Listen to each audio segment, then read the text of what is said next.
Buenos días, el tema que me toca exponer es el pensamiento pedagógico medieval. Bueno, este tiene sus inicios en la Edad Media, después de la caída del Imperio Romano, por ahí del siglo IV después de Cristo. Bueno, la decadencia del Imperio Romano junto con las invasiones de los bárbaros provocó un declive en la influencia de la cultura grecorromana. Una nueva fuerza espiritual sucedió a la cultura antigua, preservándola pero sometiéndola a su filtro ideológico, la Iglesia cristiana. Bueno, el inicio de la pedagogía medieval. Desde el punto de vista pedagógico, Cristo había sido un gran educador, popular y exitoso. Sus enseñanzas se relacionaban esencialmente con la vida. La pedagogía que proponía era concreta, parábolas creadas al calor de los hechos, motivadas por sus numerosas andanzas por Palestina. Como tal, Cristo no dejó plasmados sus escrituras así como tal, sino fueron sus seguidores quienes las fueron reuniendo. Bueno, la educación del hombre medieval se produjo conforme a los grandes acontecimientos de la época, entre ellos la evangelización apostólica en el siglo I después de Cristo.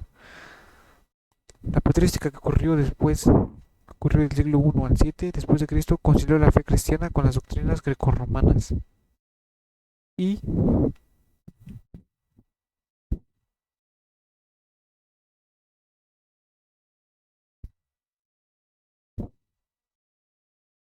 por todo el imperio.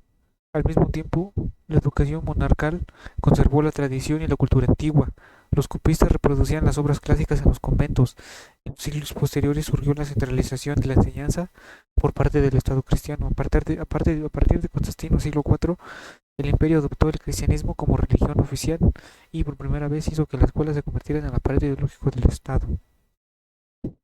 Las culturas precedentes fueron fundadas en el heroísmo, en la aristocracia, en la existencia terrena, fueron sustituidas por el poder de Cristo, criterio de vida y verdad.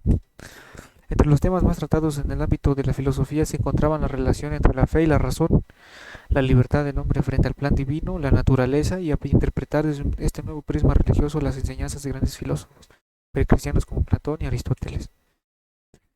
Los principales exponentes están San Pablo, Clemente de Alejandría, Orígenes, San Gregorio, San Basilio, San Juan Crisóstomo, San Jerónimo y San Agustín opusieron la necesidad de establecer un cuerpo de doctrinas, dogmas, culto y disciplina de la nueva religión.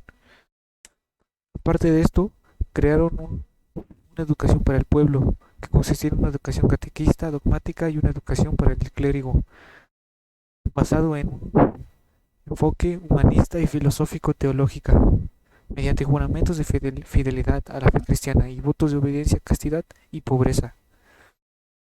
A esta disciplina se sujetaban más los clérigos provenientes de las clases populares y menos los que detentaban realmente el poder. A pesar de esto, hay algunas historias que mencionan de algunos personajes que poseían muchas fuentes terrenales, riquezas, y dejaban esto para unirse a esta nueva corriente.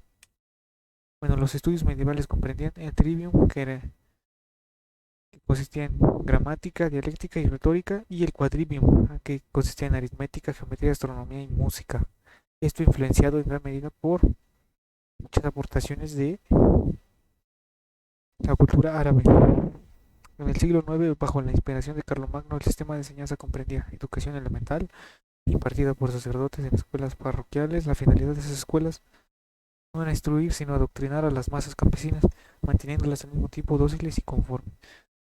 B. Educación secundaria impartida en las escuelas monásticas, en los conventos. Y C. Educación superior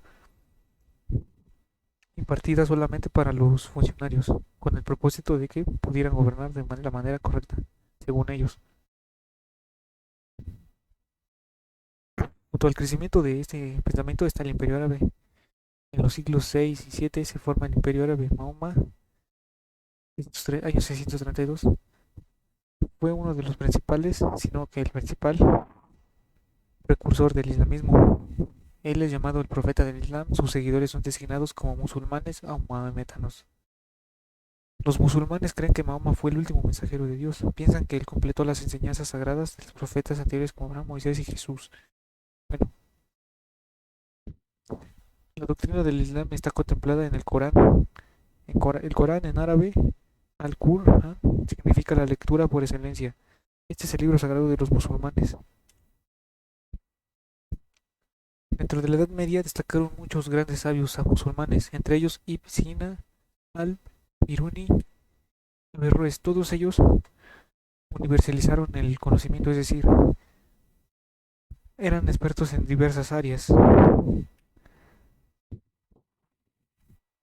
Entre muchas cosas que hicieron, trataron de abarcar casi todas las esferas del conocimiento, por lo que fueron grandes pensadores que posteriormente se tomaron sus aportaciones para acrecentar el conocimiento cristiano y esta nueva corriente. Bueno, los dos últimos siglos del primer milenio cristiano fueron perturbados por cambios como las incursiones de los normandos y por la cruzada Tierra Santa contra los islámicos. Eso fue un contraataque a los primeros ataques que hicieron los árabes hacia tierras propiedades de los cristianos, que en ese entonces eran propietarios. Esto de las cruzadas fue un contraataque para tratar de recuperar esa famosa Tierra Santa. El modo de producción feudal estableció dos clases diferentes. Por un lado, el señor feudal, dueño de una vasta región, y los vasallos, pequeños propietarios provenientes de la nobleza y del clero, subordinados al señor feudal, y por el otro los siervos que cultivaban la tierra.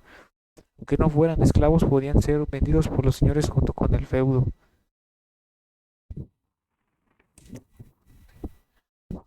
Bueno, la escolástica. Al contrario de los cristianos, los árabes no querían mutilar la cultura griega. Ellos fueron quienes la llevaron al occidente mediante su invasión cultural. De ese choque, de ese conflicto, cuando se realizaron las primeras conquistas pues de parte de árabes hacia tierras cristianas, fue cuando se dio esta invasión también cultural. De ese choque, de ese conflicto, se inicia un nuevo tipo de vida intelectual. Se procura conciliar la razón histórica con la fe cristiana, llamada escolástica. Sus fundadores fueron San Anselmo y Pedro Abelardo. También está Santo Tomás de Aquino, afirmó que la educación habituaba al educando a revelar todas sus potencialidades y realizando así la síntesis entre la educación cristiana y la educación grecorromana. Para él la revelación divina era suprarracional, pero no antirracional. Santo Tomás afirmó que en la educación habitual educando, esto ya se repite. Bueno, la nobleza tenía su propio sistema de educación. Su ideal era el caballero perfecto con formación musical y guerrera, experimentando en las 7 artes liberales, que son cabalgar, tirar con arco, luchar, cazar, nadar, jugar ajedrez y hacer versos.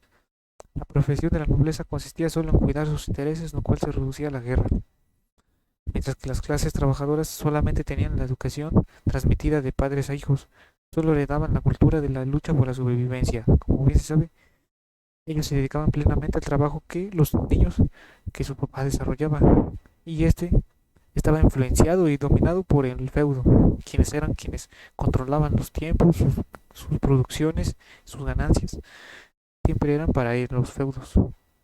Mientras que las mujeres eran consideradas pecadoras por la iglesia y solamente podían tener una educación si tuvieran vocación, es decir, solo aquellas que eran llamadas, que tenían la vocación principal, eran quienes eran propietarias de tierras o herederas.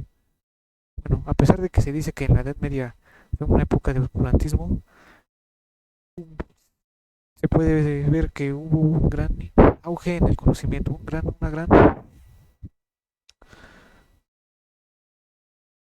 gran vasto conocimiento que se trató de formalizar y de unir la vieja escuela, que era la cultura grecorromana, con la nueva, que era, que era basada en las enseñanzas de Cristo y de sus profetas. Este hecho motivó a que en la Edad Media se crearan universidades de París, Bolonia, Salem, Oxford, Heidelberg, Viena. Estas buscaban la universalidad del saber, como bien se sabe, estos filósofos abarcaban varias áreas, no solamente una. Por eso es que estos centros buscaban la universidad del saber. Estas escuelas se iniciaron en el siglo XIII con el desarrollo de las escuelas monásticas, la organización gremial de la sociedad y el vigor de la ciencia traída por los árabes. Como pudimos ver dentro de la educación medieval se encontraba el álgebra, se encontraba aritmética, geometría, quienes muchos de sus precursores fueron árabes. Esto después de la escolástica, del choque que se dio cuando los árabes invadieron a los cristianos. Las universidades desarrollaron en especial tres métodos íntimamente relacionados: las lecciones, las repeticiones y las disputas. Ellas representaron y representan aún hoy una gran fuerza en las manos de las clases dirigentes. Bueno, eso es todo.